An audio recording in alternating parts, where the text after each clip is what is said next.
निकिता को तो वैसे घर ही जाना था, लेकिन वह अच्छे से जानती थी कि इस शहर में ट्रैफिक तो दिन रात एक जैसा ही रहेगा और घर पहुंचने में कम से कम 1-1.5 घंटा तो लग ही जाएंगे। इसीलिए अपनी भूख को ना दबाते हुए वह जाकर अपनी ऑफिस की कैंटीन में खड़ी हो गई। उफ, यहाँ भी इतनी लाइन। निकिता कैंटीन में कोल्ड ड्रिंक और सैंडविच लेने के लिए लाइन में खड़ी ही थी। अचानक कंधे पर किसी का स्पर्श पाकर वह चौंक कर पलटी तो पीछे मुकेश खड़ा मुस्कुरा रहा था। तुम? निकिता के मुंह से अनायास ही निकला। हाँ मैं, तुम्हारा मुकेश। पर तुम यहाँ क्या कर रही हो? मुकेश ने मुस्कुराते हुए प्रश्न किया।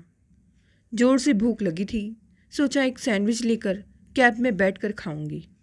निकिता हिचकिचाते हुए बोली। चलो मेरे साथ, कहीं बैठकर चैन से कुछ खाएंगे। मुकेश ने बड़े अपनेपन से उसका हाथ पकड़कर खींचा।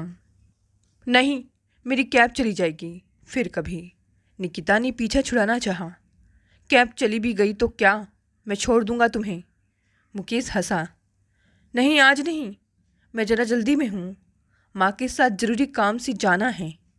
निकिता अपनी बारी आने पर सैंडविच और कोल्ड ड्रिंक लेते हुए बोली।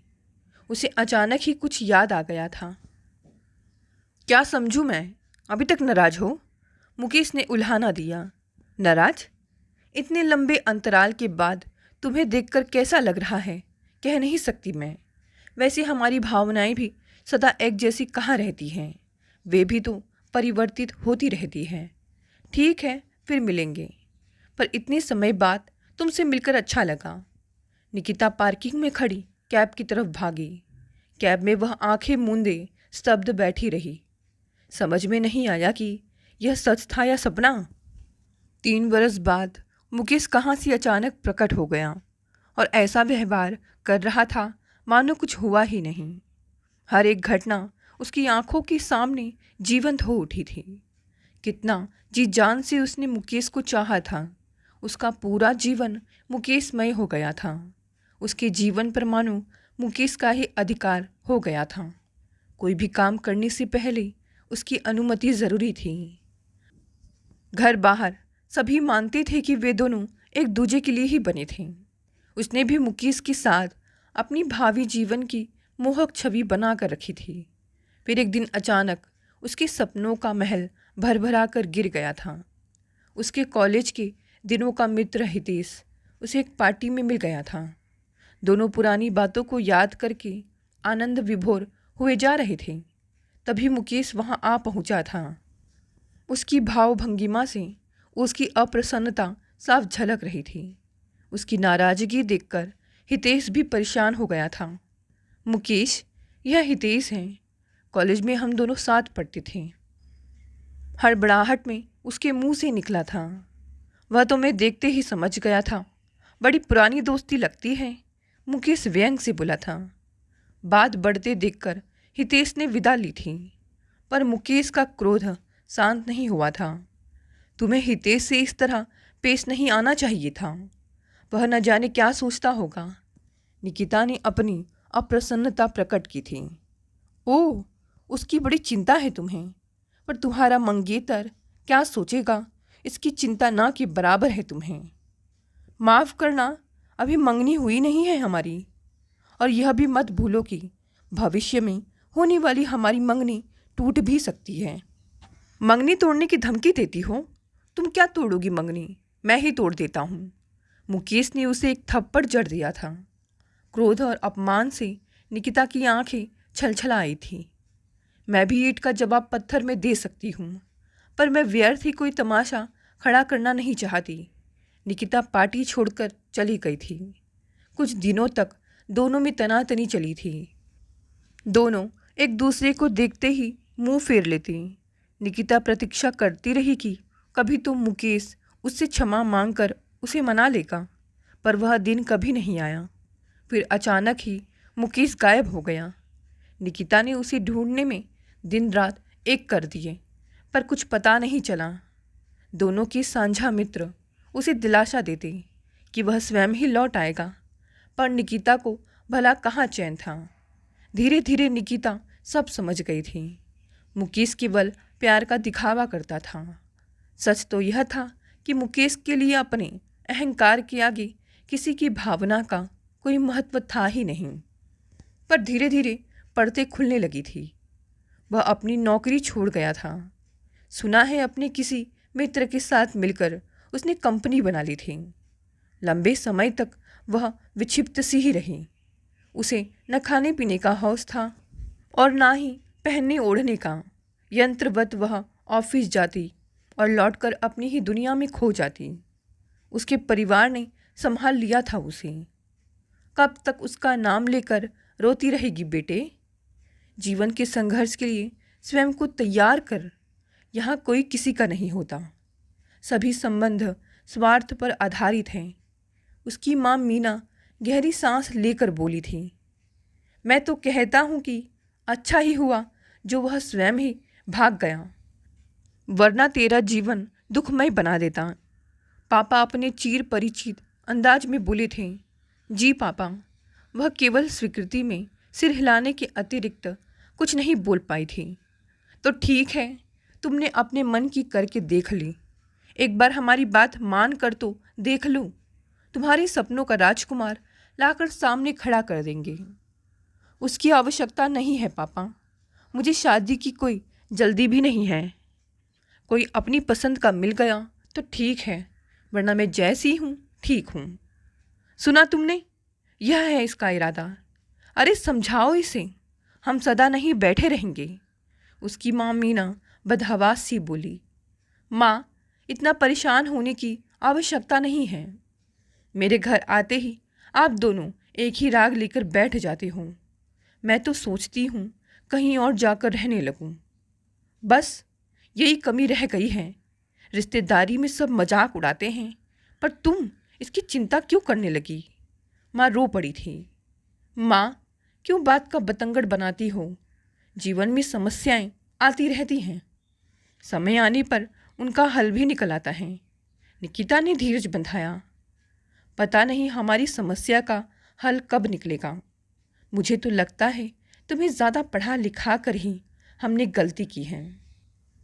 तुम्हारी बड़ी बहनों मोना और नीतू के विवाह इतनी सरलता से हो गए, पर तुम्हारे लिए हमें नाकू चने चबाने पड़ रहे हैं। नीतू कल ही आई थी, तुम ऑफिस में थी, इसीलिए मुझसे ही बात करके चली गई। उसका देवर विशाल इंग्लैंड से लौट आया है। इकोनॉमिक में पीएचडी करके किसी बैंक में बड़ा अफसर बन गया है। तुम्हारे बारे में पूछताछ कर रहा था। तुम कहो तो बात चलाऊं? विशाल? निकिता चौंक गई थी। क्या कह रही हो माँ? नीतू दीदी ने ही तो इस बात का सबसे अधिक विरोध किया था। कहती थी कि एक ही घर में दो बहनों का विवाह ठीक नहीं लगता, बाद में समस्या हो सकती है। अब तो इस बात को 4 वर्ष होने को आए। अब अचानक उनके विचार कैसे बदल गए? अचानक निकिता को पुरानी एक बात याद आ गई थी। अब बात दूसरी है। नीतू की सास की रुचि है इस विवाह में। कहती है दोनों बहनों के एक घर में आने से भाइयों में प्यार बना रहेगा। अजीब बात है। मेरे विवाह के लिए सबके अपने अपने कारण हैं। मुझे तो समझ में नहीं आती कि क्या कहूँ। निकिता ने व्यंग किया। होता है, ऐसा ही होता है। सब अपने फ़ायदे की ही सोचते हैं, पर मैं तो केवल तेरे लाभ की बात सोच रही हूँ। जाना पहचाना परिवार है और विशाल के स्वभाव से तो हम सब परिचित हैं। वह जहाँ पहुँच जाता है बाहर अपने आप आ जाती है। तुझे खूब खुश रखेगा। माँ किसी प्रकार अपनी बेटी को राजी करने में जुटी थी। नहीं माँ, मैंने तो हथियार डाल दिए हैं। सच पूछो तो मेरी विवाह में रुचि ही रही नहीं। निकिता आहत स्वर में बोली। सच तो यह था कि प्रेम के नाम पर उसे धोखा मिला था। तेरी रुचि नहीं है तो ना सही, मेरे लिए हाँ कर दे। तू नहीं जानती तेरी सुखी गृहस्थी देखने की मेरी कितनी तमन्ना है। वैसे भी मेरी तबीयत ठीक नहीं रहती है। तेरा विवाह किए बिना इस दुनिया से जाना नहीं चाहती। माँ दयनीय स्वर में बोली तो निकिता हंस पड़ी। क्या कह रही हो माँ? मैं अपने किसी कार्य से तुम्हें दुखी नहीं करना चाहती। पर कुछ भी निर्णय लेने से पहले मैं विशाल से अवश्य मिलना चाहूँगी, निकिता अनमनी भाव से बोली। माँ के गठिया से अकड़े हाथ पैर में नई जान आ गई थी। वे सीधे नीतू के ससुराल जा पहुँची। नीतू की सास की आंखों में उन्हें देखते ही चमक आ गई थी। मैंने तो नीतू के हाथों संदेशा भेजा था। बहुत दिनों बाद विशाल ने अपने मन की बात बताई। मैं तो सुनकर हैरान रह गई। नीतू से पूछा तो उसने ही बताया कि विशाल तो सदा से ही निकिता का दीवाना था, पर नीतू को लगा कि एक ही परिवार में दोनों बहनों का विवाह ठीक नहीं लगता। मैंने ही उसे समझाया, इससे अच्छा भला क्या होगा, दोनों भाइयों के बीच प्यार बना रहेगा। आशा है आपने निकिता के मन की थाह ले ली होगी। मेरा वश चले तो मैं आज ही हाँ कह दूं, पर हमारे चाहने से क्या होता है। वह तो विशाल से मिले बिना कोई निर्णय लेना ही नहीं चाहती। आप तो आजकल के बच्चों को जानती ही हैं। आपका हमारा ज़माना तो रहा नहीं जब माता पिता के सामने बच्चे ऊंची आवाज़ में बात नहीं करते थे। जमाना सदा एक सा नहीं रहता। सच तो यह है कि हम लोग तो घुट घुट कर जी लिए, कभी अपने मन की ही नहीं। अगली पीढ़ी को देखकर इतना संतोष तो होता है कि वे अपने जीवन को अपनी शर्तों पर जी रहे हैं। अगले सप्ताह ही विशाल आ रहा है, तभी दोनों मिलकर कोई निर्णय ले ले तो दोनों की मंगनी कर देंगे और शीघ्र ही शादी। हम लोग भी जितनी जल्दी मुक्त हो जाएं अच्छा है। विशाल और निकिता मिले तो काफ़ी देर तक दोनों के बीच मौन पसरा रहा। कॉफ़ी हाउस की जिस मेज के दोनों ओर वे एक दूसरे के आमने सामने बैठे थे, 4 बरस पहले भी दोनों ठीक यहीं बैठा करते थे। इतने अंतराल के बाद भी उनके मनपसंद रेस्टोरेंट में विशेष परिवर्तन नहीं हुआ था। विशाल ने अपने लिए कोल्ड कॉफ़ी और उसके लिए ब्लैक कॉफ़ी विद क्रीम का ऑर्डर दिया तो निकिता मुस्कुरा दी। तुम्हें अभी तक याद है? कुछ चीज़ों को भूल पाना कितना कठिन होता है। सच पूछो तो तुम्हें कभी भूला ही नहीं पाया। ऐसा नहीं है कि मैंने प्रयत्न नहीं किया, पर तुम तो मेरे मन मस्तिष्क में छाई हुई थी। तुम्हें भुलाने के सभी प्रयत्न व्यर्थ सिद्ध हुए। कहते रहो, सुनकर अच्छा लग रहा है, चाहे सब कुछ झूठ ही क्यों ना हो। निकिता उदासी के बीच भी मुस्कुरा दी। तुम्हें लगता है मैं झूठ बोल रहा हूँ? यदि यह सच नहीं है तो इतने वर्षों में ना कोई फ़ोन ना कोई सूचना। विशाल, आजकल के स्मार्टफोन के ज़माने में कौन विश्वास करेगा तुम्हारी बातों पर? ऐसी क्या विवशता थी कि तुम सब कुछ छोड़कर भाग खड़े हुए थे? मैं कहीं भागा नहीं था। मैं तो स्वयं को तुम्हारे योग्य बनाना चाहता था, इसीलिए उच्च शिक्षा प्राप्त करने का प्रयत्न कर रहा था। पर मेरे भी अपने सूत्र थे और तुम्हारे संबंध में सूचनाएं मुझे लगातार मिलती रहती थी।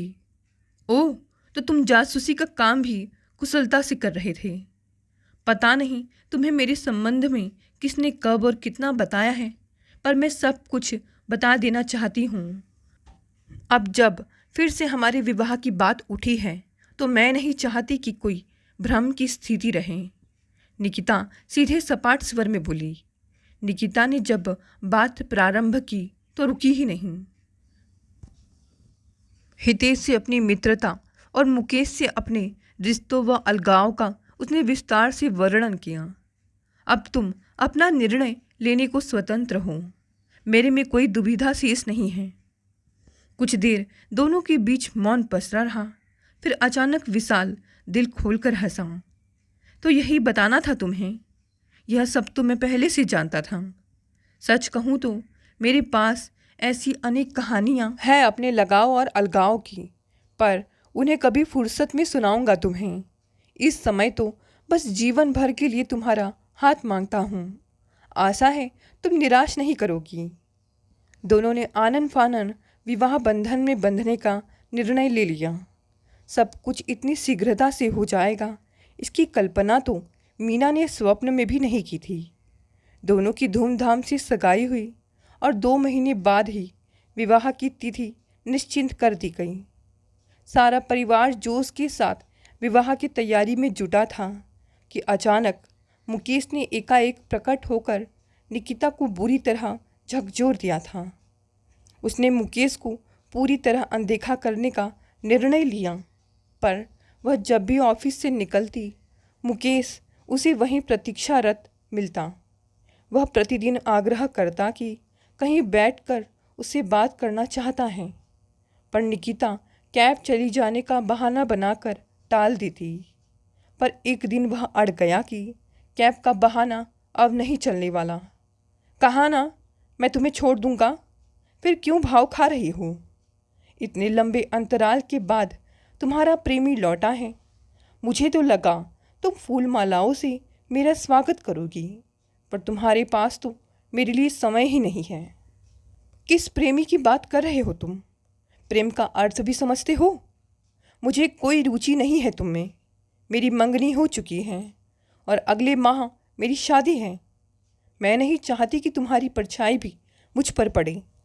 वो समझ गया, इसीलिए तुम मुझे देखकर प्रसन्न नहीं हुई। नई दुनिया जो बसा ली है तुमने। तुम तो 7 जन्मों तक मेरी प्रतीक्षा करने वाली थी, पर तुम तो 7 वर्षों तक भी मेरी प्रतीक्षा नहीं कर सकी। सुनो निकिता, कहीं चल कर बैठते हैं। मुझे तुमसे ढेर सारी बातें करनी हैं, अपने बारे में, तुम्हारे बारे में, अपने भविष्य के बारे में। पता नहीं मुकेश, तुम क्या कहना चाह रहे हो। मुझे नहीं याद कि मैंने तुम्हारी प्रतीक्षा करने का आश्वासन दिया था। आज मुझे माँ के साथ शॉपिंग करनी है। वैसे भी मैं इतनी व्यस्त हूँ कि कब दिन होता है कब रात पता ही नहीं चलता। निकिता ने अपनी जान छुड़ानी चाहिए। जब तक मुकेश कुछ सोच पाता, निकिता कैब में बैठकर उड़न छू हो गई थी। क्या हुआ? बदहवास सी निकिता को कैब में प्रवेश करते देख सहयात्रियों ने प्रश्न किया। पूछो मत किस दुविधा में फंस गई हूँ मैं। मेरा पुराना मित्र मुकेश लौट आया है। रोज़ यहाँ खड़ा होकर कहीं चलकर बैठने की जिद करता है। मैं बहुत डर गई हूँ। तुम ही बताओ, कोई 3 वर्षों के लिए गायब हो जाए और अचानक लौट आए, और उस पर कैसे भरोसा किया जा सकता है? समझा, ये वही महाशय है ना जिन्होंने पार्टी में सबके सामने तुम्हें थप्पड़ मारा था? उसके सहकर्मी वीरेन ने जानना चाहा था। हाँ, और गुम होने से पहले हमारी बोलचाल तक नहीं थी, पर अब वह ऐसा व्यवहार कर रहा है मानो कुछ हुआ ही नहीं था। निकिता की आंखें डबडबा आई थीं, गला भर्रा गया था। तुमसे वह चाहता क्या है? वीरेन ने फिर प्रश्न किया। कैब में बैठे सभी सहकर्मियों के कान ही कान उग गए। पता नहीं, पर अब मुझे डर सा लगने लगा है। पता नहीं कब क्या कर बैठे। पता नहीं ऐसा मेरे साथ ही क्यों होता है। निकिता की बात सुनकर सभी सहकर्मियों में सरसरी सी फैल गई। ऐसे पागल प्रेमियों से बचकर रहना चाहिए। पता नहीं कब कर क्या बैठे। सबने संवेद स्वर में अपना डर प्रकट किया। मेरे विचार से तो निकिता को इन महाशय से मिल लेना चाहिए। वीरेन ने, जो अब तक सोच विचार की मुद्रा में बैठा था, गंभीर स्वर में बोला। वीरेन, तुम ऐसा कैसे कह सकते हो? बेचारी को शेर की मांद में जाने को बोल रहे हो? निकिता की सहेली बोली। यह मत भूलो कि 3 वर्षों तक निकिता स्वेच्छा से मुकेश से प्रेम की पींगे बढ़ाती रही है। मैं तो केवल यह कह रहा हूँ कि विवाह से पहले ही इस पचड़े को सुलझाने के लिए मुकेश से मिलना आवश्यक है। कब तक डर कर दूर भागती रहेगी? फिर यह पता लगाना भी तो आवश्यक है कि मुकेश बाबू इतने वर्षों तक थे कहाँ। उसे साफ शब्दों में बता दो कि तुम्हारी शादी होने वाली है और वह तुम्हारे रास्ते से हट जाए। मैंने उसे पहले दिन ही बता दिया था, ताकि वह यह ना समझे कि मैं उसकी राह में पल के बिछाए बैठी हूँ। निकिता सिसक उठी थी। मैं तो कहता हूँ कि सारी बातें विशाल को बता दे। जो करना है दोनों मिलकर करेंगे तो उसका असर अलग ही होगा। मीना बोली तो सभी ने स्वीकृति में सर हिलाकर उसका समर्थन किया। निकिता को भी उसकी बात जच गई थी। उसने घर पहुँचते ही विशाल को फ़ोन किया। क्या बात है, आज अचानक ही हमारी याद कैसे आ गई? विशाल हंसा। याद तो उसकी आती है जैसे कभी भुलाया हो। तुम्हारी याद तो साए की तरह सदा मेरे साथ रहती है। पर आज मैंने बड़ी गंभीर बात बताने के लिए तुम्हें फ़ोन किया है। निकिता चिंतित स्वर में बोली। अच्छा, तो कह डालो ना, किसने मना किया है? मुकेश लौट आया है। निकिता ने मानो किसी बड़े रहस्य पर से पर्दा हटाया। कौन मुकेश? तुम्हारा पूर्व प्रेमी? हाँ वही। तो क्या अपना पत्ता कट गया? विशाल हंसा। कैसी बातें करते हो? यह क्या गुड्डे गुड़ियों का खेल है? हमारी मंगनी हो चुकी है। वैसे भी मुझे उसमें कोई रुचि नहीं है। यूं ही मजाक कर रहा था। आगे बोलो। मैं जब ऑफिस से निकलती हूँ तो राह रोक कर खड़ा हो जाता है। कहता है कि कहीं बैठकर बातें करते हैं। मैं कैब चली जाने की बात कहकर टालती रही हूँ, पर अब उससे डर सा लगने लगा है। पर इसमें डरने की क्या बात है? मुकेश से मिलकर बता दो कि तुम्हारी मंगनी हो चुकी है। 2 महीने बाद विवाह होने वाला है। वह स्वयं समझ जाएगा। वही तो समस्या है। वह बात बात पर हिंसक हो उठता है। कह रहा था कि मुझे उसकी प्रतीक्षा करनी चाहिए थी। तुम 2 दिन की छुट्टी लेकर आ जाओ, हम दोनों साथ ही मिल लेंगे मुकेश से। निकिता ने अनुनय की। यह कौन सी बड़ी बात है? तुमने बुलाया, हम चले आए। मैं तुमसे मिलने आ रहा हूँ। मैं मुकेश जैसे लोगों की परवाह नहीं करता, पर तुम डरी हुई हो तो हम दोनों साथ में उससे मिल लेंगे और सारी स्थिति साफ कर देंगे। विशाल अपने चीर परिचित अंदाज में बोला। निकिता विशाल से बात करके आश्वस्त हो गई। वैसे भी उसने विशाल को अपने बारे में सब कुछ बता दिया था, जिससे विवाह के बाद उसे किसी अशोभनीय स्थिति का सामना ना करना पड़े। निकिता और विशाल पहले से निश्चित समय पर रविवार को मुकेश से मिलने पहुँचे। कॉफ़ी हाउस में दोनों पक्ष एक दूसरे के सामने बैठे दूसरे पक्ष के बोलने की प्रतीक्षा कर रहे थे। आप निकिता से विचार विमर्श करना चाहते थे। आखिरकार विशाल ने ही मौन तोड़ा। आपको निकिता ने बताया ही होगा कि हम दोनों की मंगनी हो चुकी है और शीघ्र ही हम दोनों विवाह के बंधन में बंधने वाले हैं, विशाल ने समझाया। मंगनी होने का मतलब यह तो नहीं है कि निकिता आपकी गुलाम हो गई और अपनी इच्छा से वह अपने पुराने मित्रों से मिल भी नहीं सकती। यह निर्णय विशाल का नहीं, मेरा है। मैंने ही विशाल से अपने साथ आने को कहा था, उत्तर निकिता ने दिया। समझा। अब तुम्हें मुझसे अकेले मिलने में डर लगने लगा है। मुझे तो आश्चर्य होता है कि तुम जैसी तेज तर्रार लड़की इस बुद्धू के झांसे में कैसे आ गई। सुनिए महोदय, जो भी नाम है आपका, मैं लौट आया हूँ। निकिता को आपने जो भी सपने दिखाए हो, पर मैं उसे अच्छी तरह जानता हूँ। वह तुम्हारे साथ कभी खुश नहीं रह सकती। वैसे भी अभी मंगनी ही तो हुई है, कौन सा विवाह हो गया है? भूल जाओ उसे। कभी अपनी शक्ल देखी है आईने में? चले हैं निकिता से विवाह करने। मुकेश का अहंकारी स्वर देर तक हवा में तैरता रहा। एक शब्द भी और बोला मुकेश तो मैं न जाने क्या कर बैठूं। तुम विशाल का ही नहीं, मेरा भी अपमान कर रहे हो। निकिता भड़क उठी। मेरी बात भी ध्यान से सुनिए मुकेश बाबू।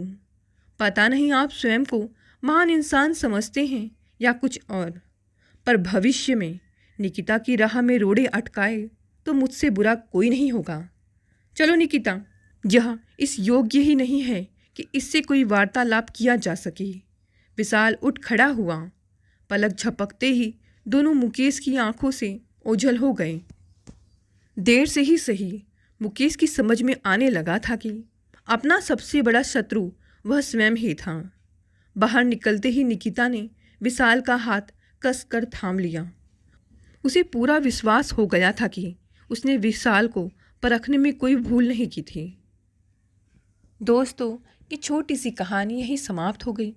कहानी पसंद आई तो इसे लाइक शेयर कमेंट करें। नए हैं तो चैनल को भी सब्सक्राइब कर लें। धन्यवाद दोस्तों, मिलते हैं अगली नई कहानी से।